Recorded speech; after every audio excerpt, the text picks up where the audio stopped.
मथुरा में श्री कृष्ण जन्मभूमि विवाद मामले में बड़ी खबर। इलाहाबाद हाईकोर्ट के फैसले में दखल नहीं देगा सुप्रीम कोर्ट। एएसआई सर्वे की प्रक्रिया और रूपरेखा 18 दिसंबर को तय होगी।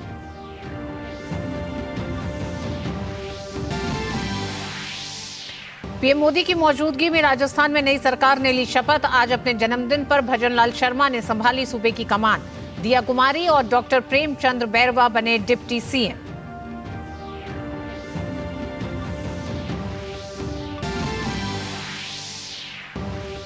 संसद की सुरक्षा के मामले में आज भी विपक्ष का हंगामा। दोनों सदन की कार्रवाई सोमवार तक के लिए स्थगित। बीजेपी सांसदों ने भी कर्नाटक में महिला उत्पीड़न के मामले में किया विरोध प्रदर्शन।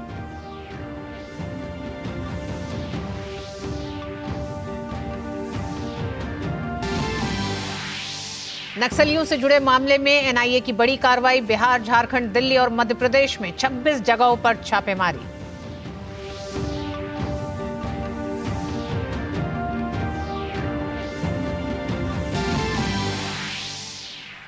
एयरपोर्ट में भीड़ के प्रबंधन के लिए केंद्र सरकार ने जारी किए नए नियम। 2024 के अंत तक बनाए जाएंगे 20 और हवाई अड्डे। 38 एयरपोर्ट पर संचालित होगी डिजी यात्रा।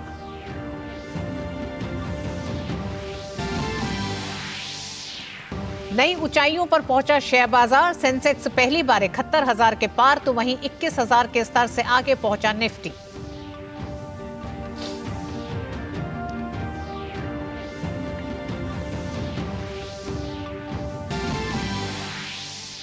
ओमान के सुल्तान हैथम बिन तारिक 3 दिन की भारत यात्रा पर आज पहुंचेंगे दिल्ली। प्रधानमंत्री नरेंद्र मोदी समेत तमाम वरिष्ठ नेताओं के साथ होगी बैठक।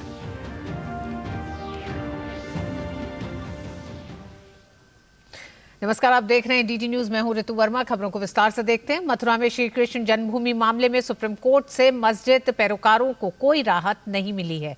सुप्रीम कोर्ट ने इलाहाबाद हाईकोर्ट के सर्वे के आदेश पर फिलहाल रोक लगाने से इंकार कर दिया है।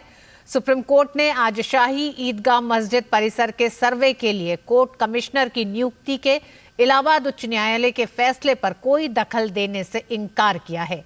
शाही ईदगाह मामले में कल इलाहाबाद हाईकोर्ट ने आदेश पारित किया था। उस आदेश को आज वर्चुअली शाही ईदगाह मस्जिद ने और सुन्नी सेंट्रल वक्फ बोर्ड ने सुप्रीम कोर्ट में चुनौती दी थी।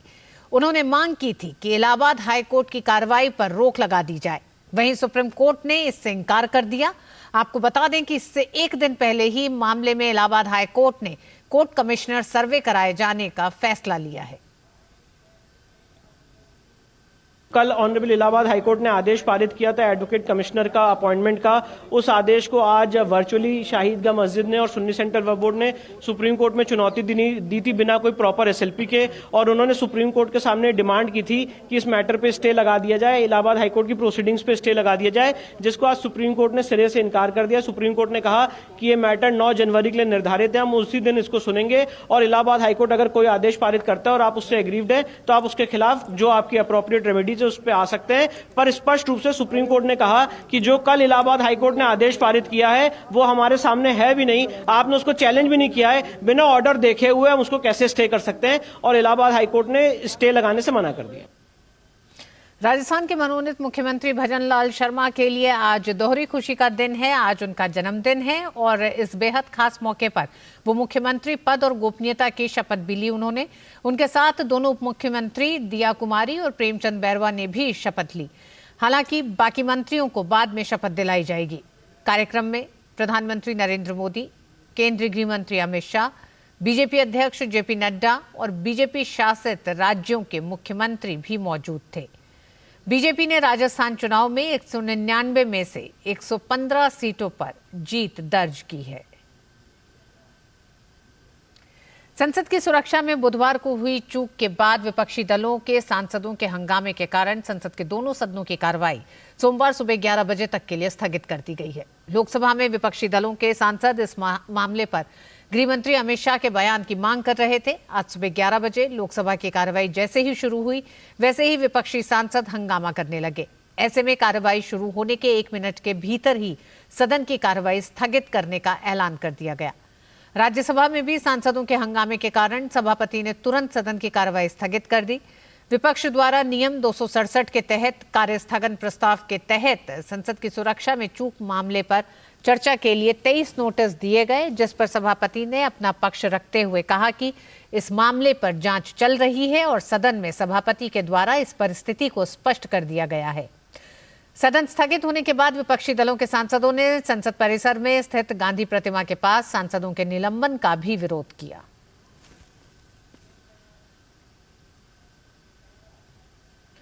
और सत्र शुरू होने से पहले राज्यसभा में विपक्ष के नेता मल्लिकार्जुन खड़गे के कार्यालय में आज विपक्षी नेताओं की बैठक हुई।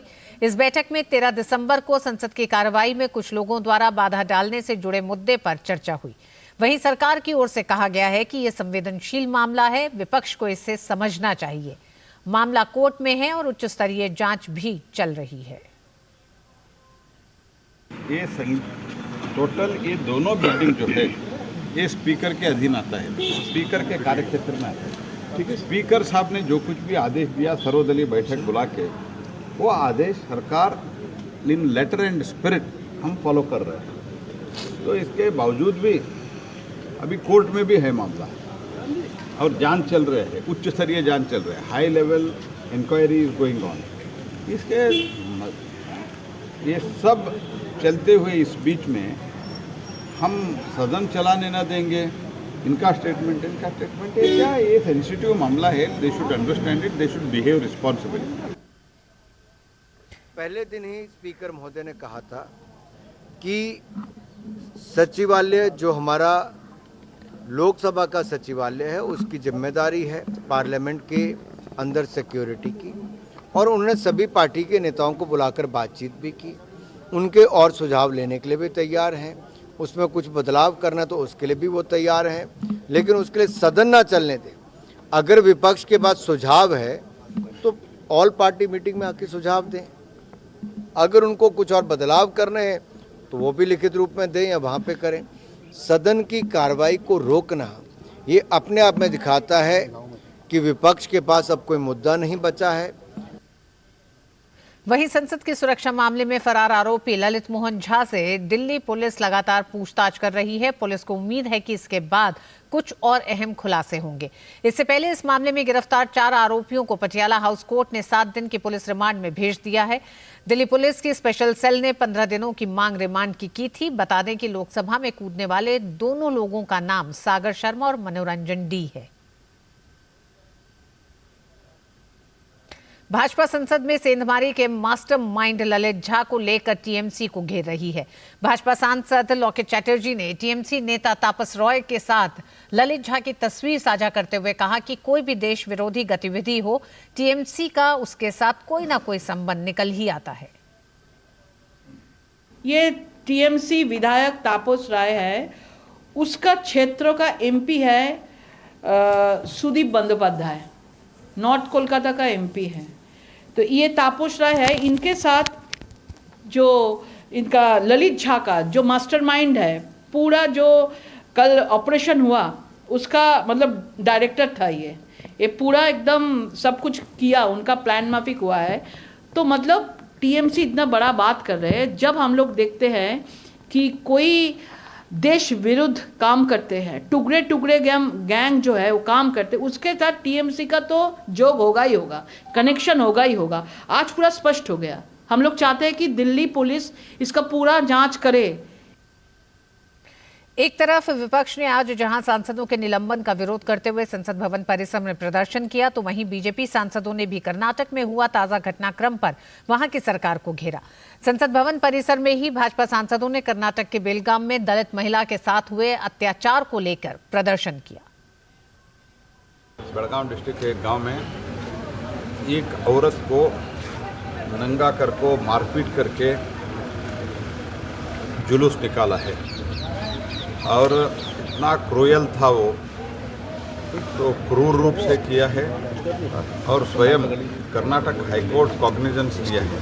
कर्नाटक गवर्नमेंट का जो आज की स्थिति है, पूरा लॉलेसनेस स्थिति है, इसके कारण एक है कर्नाटक गवर्नमेंट में बहुत डिफरेंस ऑफ ओपिनियन है। जैसे राजस्थान में बहुत बड़े मात्रा में अत्याचार हो रहा था, दुष्कर्म हो रहा था, ये सब कर्नाटक में शुरू हो गया है। क्योंकि जहाँ जहाँ कांग्रेस है तो ये स्थिति शुरू होता है, क्योंकि इनका एक अनहोली अलायंस है क्रिमिनल्स के साथ कांग्रेस पार्टी का। कर्नाटक में कांग्रेस का सरकार है, कानून सुव्यवस्था सब बिगड़ गए हैं। मंत्री के उप मुख्यमंत्री, मंत्री, मुख्यमंत्री उसका सामने में मिला जुला नहीं है, तालमेल नहीं है। एक महिला को अत्याचार कर रहे, परेड कर रहे, उसका कपड़ा उतार रहे, नेकेड कर रहे। कर्नाटक हाईकोर्ट ने खुद केस डाला। पूछना चाहती हूँ सिद्धरामैया को, आप क्यों मौन है? Why you are silent? उधर महाराष्ट्र के बीड़ जिले में आदिवासी महिला को निर्वस्त्र करने के मामले की घोर निंदा करते हुए भारतीय जनता पार्टी के राष्ट्रीय अध्यक्ष जगत प्रकाश नड्डा ने 5 सदस्यीय समिति का गठन किया है। समिति घटनास्थल का दौरा कर फैक्ट फाइंडिंग का काम करेगी और शीघ्र तौर पर अपनी रिपोर्ट भाजपा अध्यक्ष को सौंपेगी। समिति में भाजपा सांसद अपराजिता सारंगी, सुनीता दुग्गल, लौकित चैटर्जी, रंजीता कोली के साथ ही भाजपा के राष्ट्रीय सचिव आशा लाकड़ा के नाम शामिल हैं। मामले में भाजपा अध्यक्ष ने कांग्रेस सरकार की कार्यशैली को कांग्रेस शासित राज्यों में महिलाओं के खिलाफ बढ़ते अपराधों का बड़ा कारण बताया। और वक्त एक छोटे से ब्रेक का है। ब्रेक के बाद खबरें जारी रहेंगी। देखते रहिए डीडी न्यूज। अब क्या देख रहे हो पापा? तुम कहते हो ना कि स्टॉक मार्केट में बहुत सोच समझ कर इन्वेस्ट करना चाहिए, बस थोड़ा सा ज्ञान ले रहा हूं। किससे? हर एक स्टॉक्स एक्सपर्ट है, मस्त एजुकेशनल वीडियोस बनाता है और अच्छी इन्वेस्टमेंट की टिप्स भी देता है। पापा इन वीडियोस पे ना जाएं, अपना रिसर्च खुद करें या सेबी रजिस्टर्ड इन्वेस्टमेंट एडवाइजर से संपर्क करें। एजुकेशन के नाम पर कुछ इन्फ्लुएंसर्स अक्सर इन्वेस्टर को मिसगाइड करते हैं, नुकसान आपका होगा। सोच कर समझ कर इन्वेस्ट कर। मोदी सरकार की गारंटी, सबका अपने पक्के घर का सपना होगा पूरा। 4 करोड़ पक्के घरों का निर्माण, हमारा संकल्प विकसित भारत।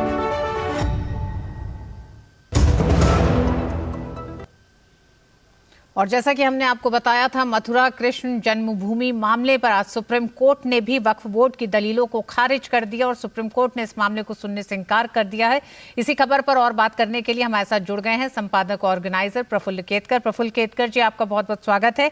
केतकर जी, मुस्लिम पक्ष को सुप्रीम कोर्ट ने सिर्फ झटका ही नहीं दिया, बल्कि जिस तरह से कल इलाहाबाद हाईकोर्ट ने जो एक बड़ा फैसला दिया, एक लंबी प्रक्रिया रही उस पूरे फैसले की। क्या आपको लगता है सुप्रीम कोर्ट ने यह सिर्फ दरकिरार नहीं करा, बल्कि वक्फ बोर्ड जो दलीलें दे रहा है उसे भी पूरी तरह एक दूसरे कोर्ट ने और सुप्रीम कोर्ट ने भी खारिज कर दिया?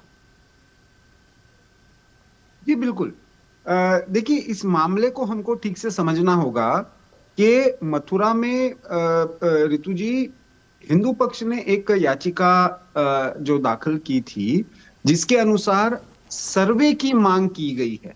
तो सर्वे में जो एडवोकेट कमिश्नर अपॉइंट किए गए कोर्ट के द्वारा, ये कोर्ट के प्रतिनिधि होते हैं, दोनों पार्टी के लोग उस सर्वे में ज्वाइन कर सकते हैं और जो वहां पे पूजा करने का अधिकार हिंदू पक्ष है ऐसा कह रहा है, या हिंदू वहां पे कोई चिन्ह है ये कह रहा है, तो वो है या नहीं इसका डॉक्यूमेंट करने का ये सर्वे है। वो किसी भी तरीके से इस जो भी वहां पे स्ट्रक्चर बना हुआ है मथुरा में श्री कृष्ण मंदिर के बगल में जो ईदगाह का एरिया है, उसमें उसको कहीं पे भी वो क्षति नहीं पहुंचा रहा है।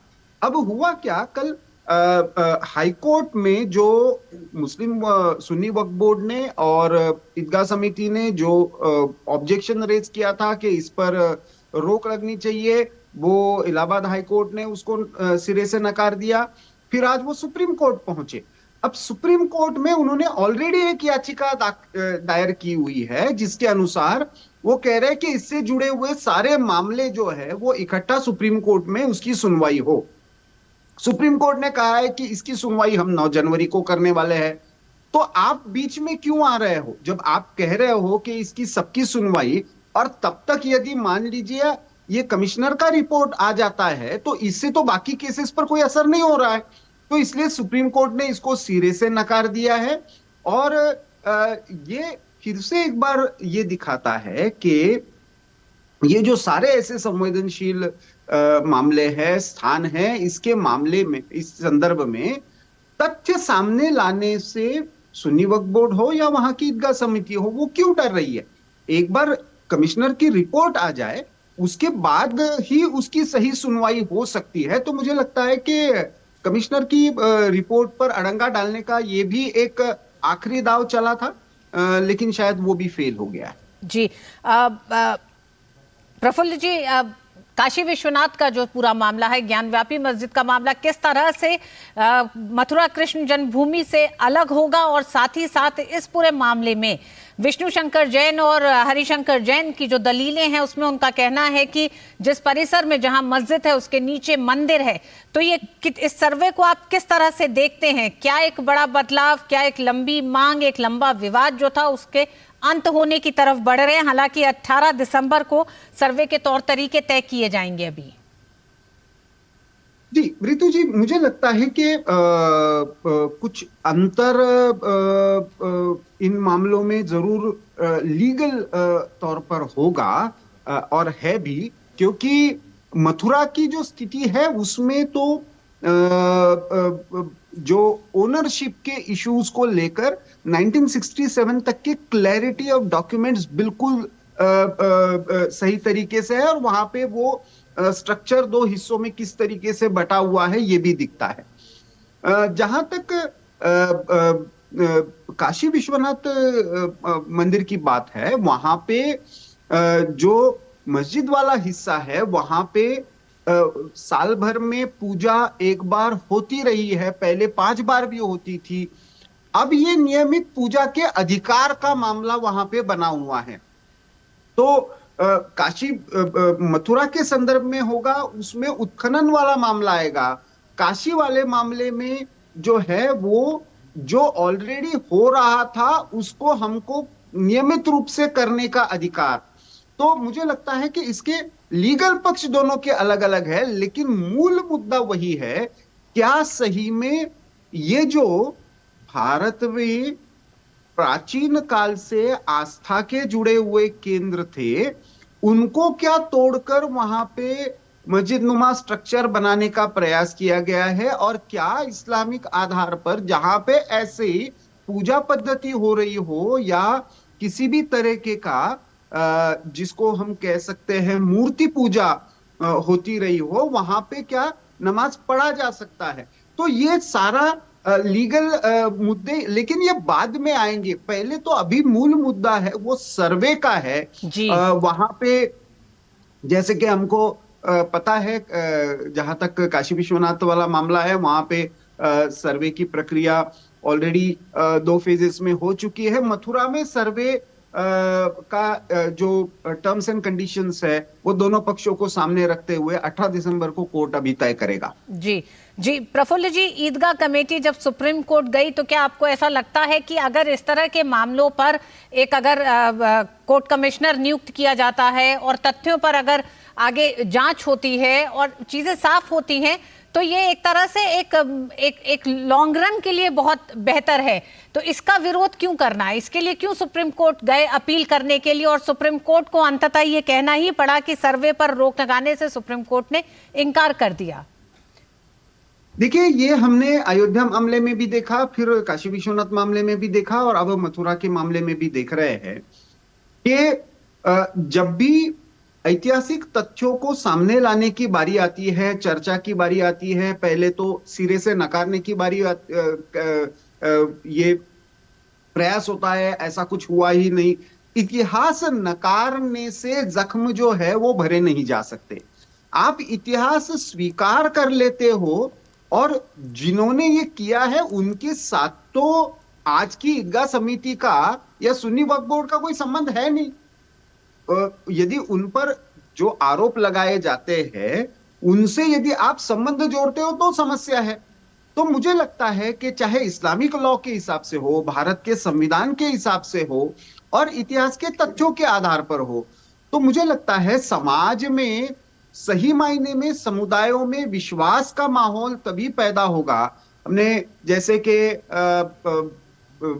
जो राम जन्मभूमि वाला मामला था उसमें हमने देखा बहुत लंबे समय तक बातचीत की प्रक्रिया चली, लेकिन कुछ इतिहासकार, कुछ सो कॉल्ड एक्सपर्ट्स, कुछ एक्सट्रीमिस्ट, फंडामेंटलिस्ट ऐसे अचानक सामने आए कि जिन्होंने सिरे से ही इतिहास को ही नकारने का, और जब कोर्ट के सामने सुनवाई की बारी आई तो उनमें से कोई भी आगे आया नहीं कि वो किस आधार पर ये कह रहे थे कि ऐसा हुआ ही नहीं है, यहाँ पे कोई मंदिर था ही नहीं, ये किस आधार पर कह रहे थे। और एएसआई के जो उस समय के एक्सपर्ट्स उन समितियों में थे, उन्होंने ये कहा है, और दोनों समुदायों के थे, उन्होंने भी ये कहा है कि ये तो सो कॉल्ड एक्सपर्ट्स ने ये सारी बातचीत की प्रक्रिया को डिरेल करने का काम किया।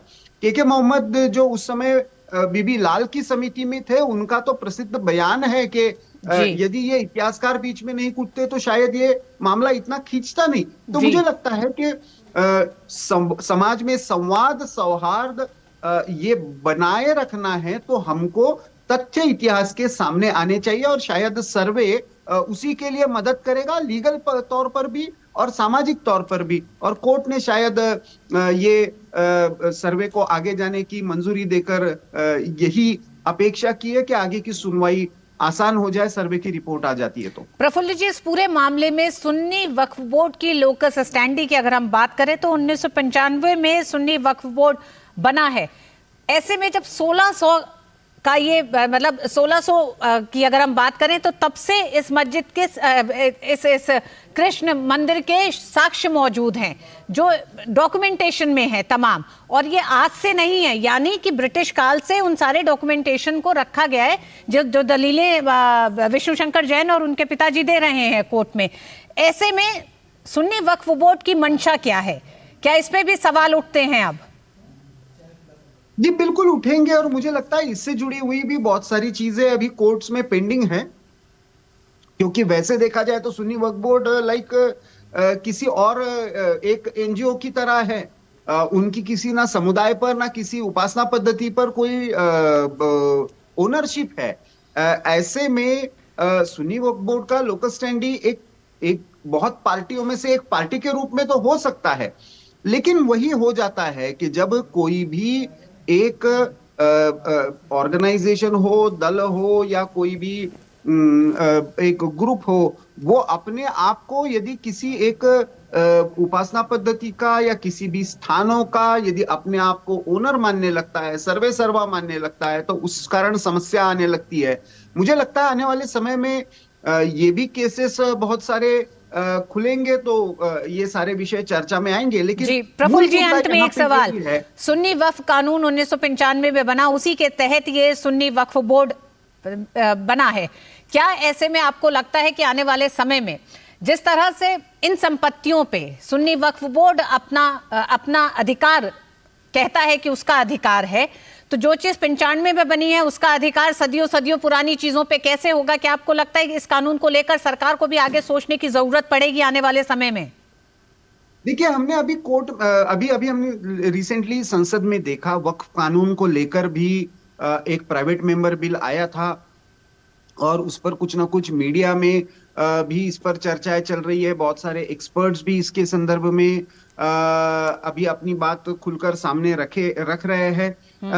ये बिल्कुल ये केवल किसी एक समुदाय के लिए नहीं, पूरे समाज के लिए, देश के नाते भी ये एक तरह का अजीब सा कानून है, क्योंकि वक्फी संपत्ति पर कोई भी सुनवाई भी नहीं हो सकती। जी ये नहीं हो सकता। और जब भारत जैसे देश में जहां पे अभी यूनिफॉर्म सिविल कोड लागू नहीं है, वहां पे ये मामला और पेचीदा हो जाता है। और ऐसे में खास करके मथुरा के मंदिर के संदर्भ में, जहां पे ये पूरे के पूरे स्थान को लेकर ओनरशिप के डॉक्यूमेंट जो है 1967 तक के, मतलब प्राचीन 11वीं शताब्दी से लेकर 1967 तक के मीनाक्षी जैन की पुस्तक में इसके सारे संदर्भ ऑलरेडी आ गए हैं, ओरिजिनल रिकॉर्ड्स के साथ आ गए हैं। ऐसे में ईदगाह समिति हो या सुन्नी वक्फ बोर्ड हो, उनका यहाँ पे दावा जो है वो कमजोर बार बार दिखाई देता है उस डॉक्यूमेंट्स के आधार पर। इसीलिए शायद वो सर्वे को रोक लगाने का हर तरीके से प्रयास कर रहे हैं। क्या ये भी मैसेज जाता है? तो वो अपनी केस खुद कमजोर कर रहे हैं इसके कारण। बिल्कुल, सुन्नी वक्फ बोर्ड का दावा कमजोर तो दिखाई देता है, साथ ही साथ मंशा पे भी कई सवाल उठ रहे हैं। बहुत बहुत धन्यवाद प्रफुल्ल जी इस पूरी बातचीत के लिए इस मसले पर। वक्त एक छोटे से ब्रेक का। पता है इन्वेस्टर्स के लिए एक इन्वेस्टर प्रोटेक्शन फंड होता है IPF। लेकिन अगर तुम्हारा ट्रेड एक्सचेंज पर एग्जीक्यूट नहीं हुआ या फिर कोई गारंटीड रिटर्न्स वाली स्कीम है तो ये IPF आपकी मदद नहीं कर सकता है। और अगर आपका ब्रोकर ही डिफॉल्टर बन जाए तो फिर IPF आपको कॉम्पेंसेशन दिला सकता है। कहाँ से सीखा? NSE की साइट पर। सोच कर समझ कर इन्वेस्ट कर। मोदी सरकार की गारंटी, हर गरीब का मुफ्त इलाज। 55 करोड़ लोगों को दी हर साल 5 लाख रुपए तक के मुफ्त इलाज की निश्चिंतता। हमारा संकल्प विकसित भारत। दिल्ली के भारत मंडपम में प्रधानमंत्री जन मन योजना के कार्यान्वयन के लिए निर्णायक कार्य योजना बनाने के लिए एक महत्वपूर्ण मंथन शिविर का आयोजन किया गया। इस मंथन शिविर में केंद्र सरकार के 9 मंत्रालयों के साथ साथ 18 राज्यों और 1 के केंद्र शासित प्रदेश के अधिकारियों ने हिस्सा लिया। पीएम जन मन का मतलब प्रधानमंत्री जनजातीय आदिवासी न्याय महाअभियान योजना है। इस योजना का मकसद जनजाति समुदाय को मुख्यधारा में लाना है। पीएम मोदी ने झारखंड के रांची के खूंटी जिले में बिरसा मुंडा की जयंती पर इस योजना की शुरुआत की थी। मंथन शिविर में बोलते हुए केंद्रीय जनजातीय मामलों के मंत्री अर्जुन मुंडा ने कहा कि योजना के कार्यान्वयन के लिए ये शिविर महत्वपूर्ण है। प्रधानमंत्री जी ने एक महत्वाकांक्षी योजना प्रारंभ करने के लिए देश को आह्वान किया, पीएम जन मन। ये योजना नहीं है, ये संवेदना है। ये योजना नहीं है, ये भावना है। मनुष्य हम भी है, मनुष्य वो भी है, पर हमसे इतना दूर क्यों? भारत का लोकतंत्र सबको समान अधिकार देता है। भारत के लोकतंत्र सबको समान अधिकार देने के बावजूद भी समान रूप से सभी मौलिक सुविधाएं प्राप्त करने का अधिकारी होने के बाद भी वो वैसा परिस्थितियों के साथ इस लंबे कालखंड में क्यों जूझ रहे हैं। और इसी के साथ इस बुलेटिन में बस इतना ही। मुझे दीजिए अनुमति। नमस्कार।